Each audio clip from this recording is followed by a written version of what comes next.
The sun rises over a bustling city, casting long, golden shadows across the offices and factories that define our lives. Imagine waking up tomorrow and discovering that artificial intelligence and advanced robots never existed. In this world, a warehouse hums not with electricity, but with the sound of human voices, heavy boots on concrete, and the rhythmic rustle of packages. Juan, 38 years old, lifts a heavy crate, his brow damp with sweat. Millions of jobs still depend entirely on human labor. Would that make our world better? Or would we lose everything automation gives us? Contrast this with a quiet lab, where a robotic arm moves with flawless precision. A doctor studies a screen as AI highlights a patient's scan with superhuman speed. Back in the warehouse, Juan watches a sleek machine sort boxes in seconds. This makes the job a lot easier, he remarks, unaware of the shadow falling over his career. But what happens when the assistant becomes capable of doing the entire job? The warehouse transforms. It is now cold and sterile. Robots glide silently along tracks. Samantha walks through the facility with executives, her voice echoing. Production is up. Costs are down. These facilities can operate 24 hours a day. The efficiency comes at a cost.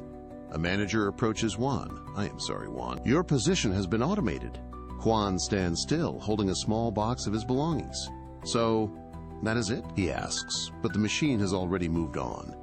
The scene shifts rapidly.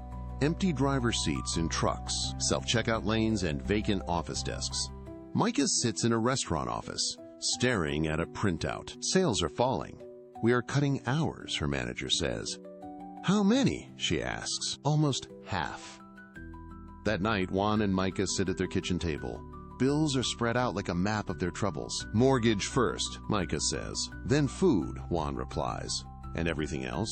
When people lose jobs, they lose purchasing power. And when millions stop spending, businesses lose their customers.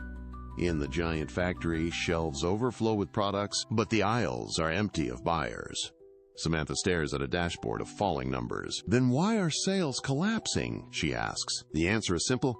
Because the workers' companies replaced were the very customers buying what they produced. The system is a cycle. Work, wages, spending, revenue, and taxes. As the worker disappears from the flow, the lines fade, and the system slows to a crawl. Secretary of State addresses officials with a warning.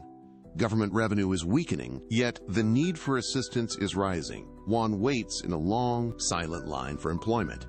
Micah asks, what happens if the jobs do not come back? Do we create new work? Share productivity? Change taxation? The tone shifts as Juan sits in a classroom learning to calibrate a robotic sensor. Do not compete with the machine. Learn to work with it, the instructor says. Juan smiles as he fixes a robot arm. Technology has eliminated occupations before while creating new ones, but this time the question is speed. A split screen appears. On the left, a thriving, human-centered economy. On the right, a landscape of abandoned factories. Juan, Micah, and their doctor look out over the city. So where do people fit? Juan asks. Micah replies, maybe that is the question we need to answer before the machines answer it for us. The future is about building an economy where progress still gives people a place within it. Think about it.